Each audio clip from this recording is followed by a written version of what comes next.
1965ರ September 6ರಂದು ಭಾರತೀಯ ಸೇನೆಯು 1965ರ ಭಾರತ-ಪಾಕಿಸ್ತಾನ ಯುದ್ಧದ ಪ್ರಮುಖ ಭಾಗವಾದ ಆಪರೇಷನ್ ರಿಡಲ್ ಅನ್ನು ಪ್ರಾರಂಭಿಸಿತು. ವಾಸ್ತವವಾಗಿ ಸೆಪ್ಟೆಂಬರ್ 1ರಂದು ಪಾಕಿಸ್ತಾನವು ಆಪರೇಷನ್ ಗ್ರ್ಯಾಂಡ್ ಸ್ಲಾಮ್ ಅನ್ನು ಪ್ರಾರಂಭಿಸಿತ್ತು. ಇದರ ಉದ್ದೇಶವು ಭಾರತಕ್ಕೆ ಪ್ರಮುಖವಾಗಿದ್ದ ಜಮ್ಮು ಮತ್ತು ಕಾಶ್ಮೀರದ ಆಯಕಟ್ಟಿನ ಅಖ್ನೂರ್ ಸೆಕ್ಟರ್ ಅನ್ನು ವಶಪಡಿಸಿಕೊಳ್ಳುವುದಾಗಿತ್ತು. ಪಾಕಿಸ್ತಾನದ ಈ ಕ್ರಮಕ್ಕೆ ಪ್ರತಿಕ್ರಿಯಿಸಿದ ಭಾರತ 1965ರ ಸೆಪ್ಟೆಂಬರ್ 6ರಂದು ಗಡಿಯನ್ನು ದಾಟಿ ಲಾಹೋರ್ ಮತ್ತು ಸಿಯಾಲ್ಕೋಟ್ ಮೇಲೆ ದಾಳಿ ಮಾಡಿತು. ಇದು ಭಾರತದ ಕಡೆಯಿಂದ ಯುದ್ಧದ ಅಧಿಕೃತ ಆರಂಭವಾಗಿತ್ತು. ಭಾರತೀಯ ಸೇನೆ ಲಾಹೋರ್ ಅನ್ನು ಬಹುತೇಕ ವಶಪಡಿಸಿಕೊಂಡಿತ್ತು. ಕಾಶ್ಮೀರವನ್ನು ವಶಪಡಿಸಿಕೊಳ್ಳುವ ಭರವಸೆಯೊಂದಿಗೆ ಭಾರತವನ್ನು ಪ್ರವೇಶಿಸಿದ ಪಾಕಿಸ್ತಾನವು ಲಾಹೋರ್ ಅನ್ನು ಕಳೆದುಕೊಳ್ಳುವ ಹಂತದಲ್ಲಿತ್ತು. ಆದರೆ ವಿಶ್ವಸಂಸ್ಥೆಯ ಮಧ್ಯಪ್ರವೇಶದ ನಂತರ 1965ರ ಸೆಪ್ಟೆಂಬರ್ 23ರಂದು ಕದನ ವಿರಾಮ ಒಪ್ಪಂದಕ್ಕೆ ಸಹಿ ಹಾಕಲಾಯಿತು. ನಂತರ ಭಾರತದ ಅಂದಿನ ಪ್ರಧಾನಿ ಲಾಲ್ ಬಹದ್ದೂರ್ ಶಾಸ್ತ್ರಿ ಅವರು ಪಾಕಿಸ್ತಾನದ ಪ್ರಧಾನಿ ಅಯೂಬ್ ಖಾನ್ ಅವರೊಂದಿಗೆ ತಾಷ್ಕೆಂಟ್ ಒಪ್ಪಂದಕ್ಕೆ ಸಹಿ ಹಾಕಿದರು. ಇದರ ಅಡಿಯಲ್ಲಿ ಭಾರತ ಮತ್ತು ಪಾಕಿಸ್ತಾನಗಳು ಯುದ್ಧದ ಸಮಯದಲ್ಲಿ ಸ್ವಾಧೀನಪಡಿಸಿಕೊಂಡ ಭೂಮಿಯನ್ನು ಪರಸ್ಪರ ಹಿಂದಿರುಗಿಸಿದವು. ಆದರೆ ಈ ಒಪ್ಪಂದದ ನಂತರವೇ ಶಾಸ್ತ್ರಿಯವರು ಅನುಮಾನಾಸ್ಪದವಾಗಿ ಸಾವನ್ನಪ್ಪಿದರು. ತಾಷ್ಕೆಂಟ್ನಲ್ಲಿ ಶಾಸ್ತ್ರಿಜಿಯವರಿಗೆ ವಿಷಪ್ರಾಶನವಾಗಿತ್ತು ಎಂದು ಹಲವರು ನಂಬುತ್ತಾರೆ. ಮೇಜರ್ ಧನಸಿಂಗ್ ಥಾಪಾ ಅವರು 2005ರ ಸೆಪ್ಟೆಂಬರ್ 6ರಂದು ಕೊನೆಯುಸಿರೆಳೆದರು. ಅವರು 1962ರ ಭಾರತ-ಚೀನಾ ಯುದ್ಧದ ಸಮಯದಲ್ಲಿ ಅಸಾಧಾರಣ ಶೌರ್ಯಕ್ಕಾಗಿ ಪರಮವೀರ ಚಕ್ರವನ್ನು ಪಡೆದ ಭಾರತೀಯ ಸೇನೆಯ ವೀರ ಅಧಿಕಾರಿಯಾಗಿದ್ದರು. ಮೇಜರ್ ಧನ್ಸಿಂಗ್ ಥಾಪಾ ಅವರು 1928ರ ಏಪ್ರಿಲ್ 10ರಂದು ಹಿಮಾಚಲ ಪ್ರದೇಶದ ಶಿಮ್ಲಾದಲ್ಲಿ ಜನಿಸಿದರು. ಅವರು ಭಾರತೀಯ ಸೇನೆಯ 8ನೇ ಗೋರ್ಖಾ ರೈಫಲ್ಸ್ ಬೆಟಾಲಿಯನ್ಗೆ ಸೇರಿದರು.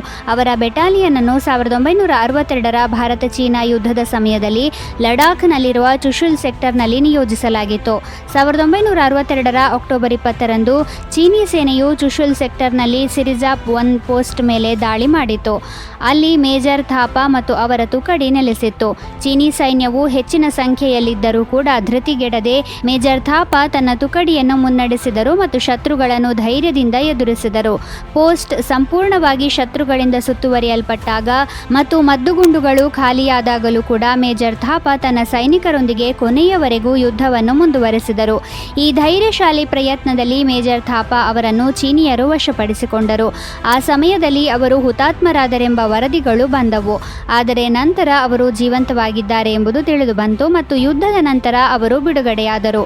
ಅವರ ಧೈರ್ಯ ಮತ್ತು ಶೌರ್ಯಕ್ಕಾಗಿ ಭಾರತ ಸರ್ಕಾರವು ಅವರಿಗೆ ಪರಮವೀರ ಚಕ್ರವನ್ನು ನೀಡಿ ಗೌರವಿಸಿತು. 1522ರ ಸೆಪ್ಟೆಂಬರ್ 6ರಂದು ವಿಕ್ಟೋರಿಯಾ ಹೆಸರಿನ ಹಡಗು ಮೊದಲ ಬಾರಿಗೆ ಯಶಸ್ವಿಯಾಗಿ ವಿಶ್ವದ ಪ್ರದಕ್ಷಿಣೆಯನ್ನು ಪೂರ್ಣಗೊಳಿಸಿತು. ಈ ಐತಿಹಾಸಿಕ ಪ್ರಯಾಣವು ಪೋರ್ಚುಗೀಸ್ ಪರಿಶೋಧಕ ಫರ್ಡಿನಾಂಡ್ ಮೆಗೆಲ್ಲನ್ ನೇತೃತ್ವದಲ್ಲಿ ಪ್ರಾರಂಭವಾಗಿತ್ತು. ಆದರೆ ಪ್ರಯಾಣದ ವೇಳೆ ಅವರು ಸಾವನ್ನಪ್ಪಿದ್ದರು. ತರುವಾಯ ಸ್ಪ್ಯಾನಿಷ್ ನಾವಿಕ ಜುವಾನ್ ಸೆಬಾಸ್ಟಿಯನ್ ಎಲ್ಕಾನೋ ಈ ಸಮುದ್ರಯಾನದ ನಾಯಕತ್ವವನ್ನು ವಹಿಸಿಕೊಂಡರು ಮತ್ತು ಅದನ್ನು ಯಶಸ್ವಿಯಾಗಿ ಪೂರ್ಣಗೊಳಿಸಿದರು. 1519ರ ಸೆಪ್ಟೆಂಬರ್ 20ರಂದು ಸ್ಪೇನ್ನ ಸೆವೆಲ್ಲೆಯಿಂದ ಈ ಯಾತ್ರೆ ಹೊರಟಿತು ಮತ್ತು ಪಶ್ಚಿಮ ಮಾರ್ಗದ ಮೂಲಕ ಆಗ ಸ್ಪೈಸ್ ದ್ವೀಪಗಳು ಎಂದು ಕರೆಯಲ್ಪಡುತ್ತಿದ್ದ ಮೊಲುಕ್ಕಾ ದ್ವೀಪಗಳನ್ನು ತಲುಪುವುದು ಇವರ ಮುಖ್ಯ ಉದ್ದೇಶವಾಗಿತ್ತು.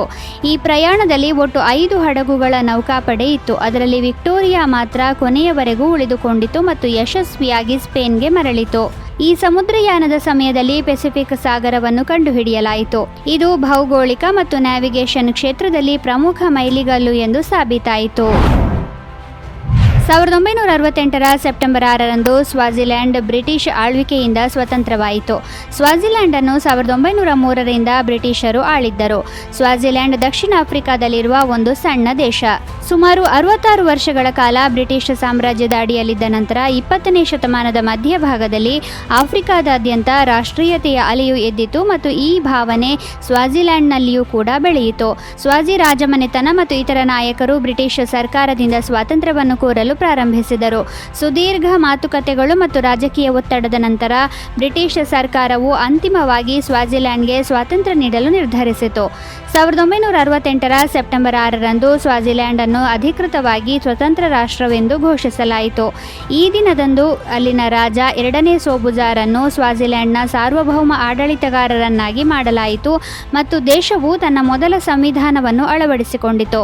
ಸ್ವಾತಂತ್ರ್ಯ ಪಡೆದ ನಂತರ ಸ್ವಾಜಿಲ್ಯಾಂಡ್ ತನ್ನದೇ ಆದ ಧ್ವಜ ಧ್ವಜ ಮತ್ತು ಲಾಂಛನವನ್ನು ಅಳವಡಿಸಿಕೊಂಡಿತು. ಹಾಗೆಯೇ ಸ್ವಾತಂತ್ರ್ಯದ ನಂತರ ಸ್ವಾಜಿಲ್ಯಾಂಡನ್ನು ರಾಜನು ದೇಶದ ಮುಖ್ಯಸ್ಥ ಮತ್ತು ಸಾಂಕೇತಿಕ ನಾಯಕನಾಗಿರುವ ಸಾಂವಿಧಾನಿಕ ರಾಜಪ್ರಭುತ್ವವಾಗಿ ಸ್ಥಾಪಿಸಲಾಯಿತು. ಆದಾಗ್ಯೂ ನಂತರ 1973ರಲ್ಲಿ ರಾಜ ಎರಡನೇ ಸೋಬುಜ ಸಂವಿಧಾನವನ್ನು ಅಮಾನತುಗೊಳಿಸಿದರು ಮತ್ತು ದೇಶದಲ್ಲಿ ಸಂಪೂರ್ಣ ರಾಜಪ್ರಭುತ್ವವನ್ನು ಸ್ಥಾಪಿಸಿದರು.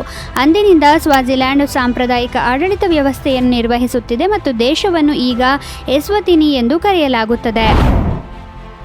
1901ರ ಸೆಪ್ಟೆಂಬರ್ 6ರಂದು ಅಮೆರಿಕದ 25ನೇ ಅಧ್ಯಕ್ಷ ವಿಲಿಯಂ ಮೆಕಿನ್ಲೆ ಮೇಲೆ ಗುಂಡು ಹಾರಿಸಲಾಯಿತು. ಅಧ್ಯಕ್ಷ ವಿಲಿಯಂ ಅವರು ನ್ಯೂಯಾರ್ಕ್ನಲ್ಲಿ ಪ್ರದರ್ಶನವೊಂದಕ್ಕೆ ಭೇಟಿ ನೀಡುತ್ತಿದ್ದರು. ಈ ಸಮಯದಲ್ಲಿ ಅಪರಿಚಿತ ಆಕ್ರಮಣಕಾರ ಲಿಯಾನ್ ಝೋಲ್ಗೋಜ್ ಅಧ್ಯಕ್ಷರ ಮೇಲೆ ಗುಂಡು ಹಾರಿಸಿದ್ದ. ಲಿಯಾನ್ ಝೋಲ್ಗೋಜ್ ಅಧ್ಯಕ್ಷರ ಬಳಿಗೆ ಬಂದು ಒಂದು ತೋಳಿಗೆ ಗುಂಡು ಹಾರಿಸಿದ ಮತ್ತು ನಂತರ ಇನ್ನೊಂದು ತೋಳಿಗೂ ಗುಂಡು ಹಾರಿಸಲು ಪ್ರಯತ್ನಿಸಿದ. ಈ ಫೈರಿಂಗ್ ನಂತರ ಮೆಕಿನ್ಲೆ ಅವರನ್ನು ತಕ್ಷಣವೇ ಆಸ್ಪತ್ರೆಗೆ ಕರೆದೊಯ್ಯಲಾಯಿತು. ಅಲ್ಲಿ ಅವರು ಸ್ವಲ್ಪ ಸಮಯದವರೆಗೆ ಚಿಕಿತ್ಸೆ ಪಡೆದರು, ಆದರೆ ಅವರ ಸ್ಥಿತಿ ಸುಧಾರಿಸಲಿಲ್ಲ. ನಂತರ 1901ರ ಸೆಪ್ಟೆಂಬರ್ 14ರಂದು ಅವರು 58ನೇ ವಯಸ್ಸಿನಲ್ಲಿ ಕೊನೆಯುಸಿರೆಳೆದರು. ಈ ಘಟನೆಯ ನಂತರ ಲಿಯಾನ್ ಝೋಲ್ಗೋಜ್ನನ್ನು ಬಂಧಿಸಲಾಯಿತು ಮತ್ತು ವಿಚಾರಣೆಗೆ ಒಳಪಡಿಸಲಾಯಿತು. ನ್ಯಾಯಾಲಯವು ಆತನನ್ನು ತಪ್ಪಿತಸ್ಥನೆಂದು ಪರಿಗಣಿಸಿತು ಮತ್ತು ಮರಣದಂಡನೆ ವಿಧಿಸಿ 1901ರ ಅಕ್ಟೋಬರ್ 28ರಂದು ಗಲ್ಲಿಗೇರಿಸಲಾಯಿತು.